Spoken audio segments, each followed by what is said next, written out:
Ooh. Anyway, if you're interested in what the ending means to not fade away, he doesn't want to go back home.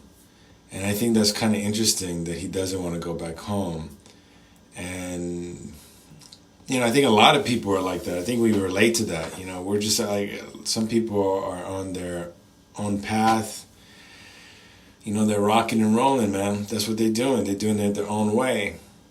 And it reminded me of Goodfellas, the ending. Now I kind of understand it. The reason the punk music comes on, it kind of emphasizes the rebellion. And in that movie, the character's in the witness protection program, but then the punk music plays and you see that Joe Pesci character shooting at the screen, and then you see Ray Liotta, go back into the house, and then the movie ends, and it's still going on. Just because it looks on the surface, the game is over, it's still going. Something is going, some sort of rebellion, some sort of anger, some sort of, I don't know, man. I don't know what drives people. To me, personally, I think people hate their parents. Like 100%. I believe that a lot. I think they use that as fuel, right? A lot of people like that analogy, right? It uses as fuel. It's like rocket fuel.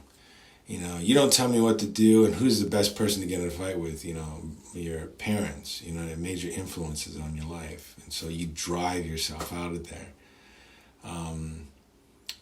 But it doesn't really matter. In the end, it's just about him and his thoughts with his destiny. You know what I mean? And he didn't look like he was looking to get home. That's what it was weird. It was like he didn't look like he was trying to get home. So anyway, that's my thoughts on the ending. I'll just talk briefly about the film if no one's seen it or is interested in it. It's like a coming-of-age film set in the 60s. Was it New Jersey? For some reason I thought it was Massachusetts. I don't know why, but apparently it's New Jersey. And this guy comes from a nice home, nice area, and his dad is like a working class guy, but he wants to be a rock star. So there's a kind of a tension there with him and his family. But at the same time, the way they show in the film, it feels like he doesn't really know his family. He's kind of away from them in his own world. And I don't think his family really knows him. It's just very, they call it like reactionary. They get into fights and stuff, but they don't really have like these moments. And there's like a part that emphasizes that when they're in the restaurant and he's talking about being the man of the family, but he doesn't really pass on the torch or even wants to even think about it. So it's kind of strange that he would bring him under those, like, as a pretenses, right? to talk about something, right? Have an agenda and then not talk about it.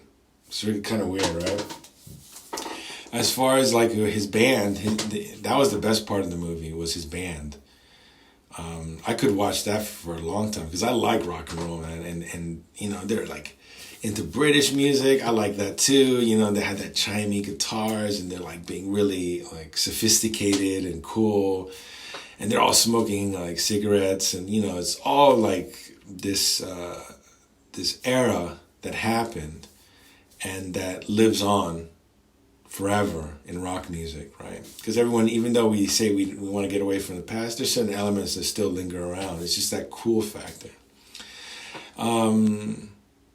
The band, I'll tell you this way. The reason why I was interested in the movie is because I read about it. David Chase kind of sold the movie as a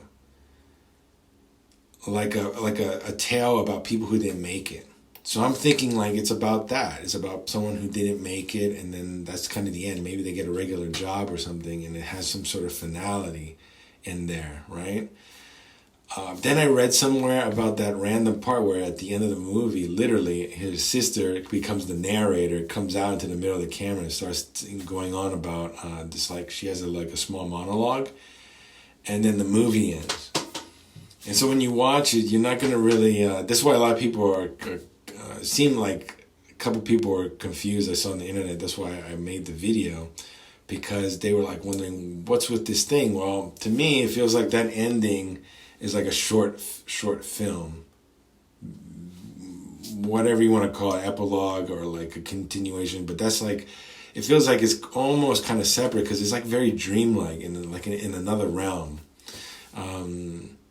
I thought it was cool though. I was actually rewatched a couple of those scenes, and especially the ending, because I love it when the Sex Pistols song comes on. It really works well with the monologue, and then it cuts to like people like a clip of like some rock act playing on like a television show, like in the 50s or early 60s.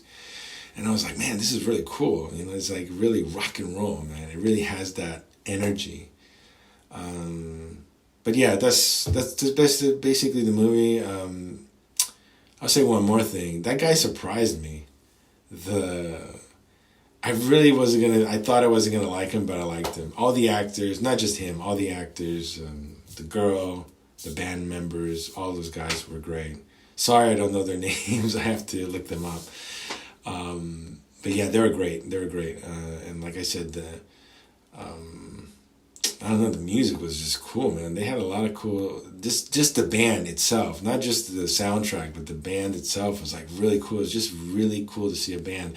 It reminded me of other of these movies I saw. There's like Almost Famous.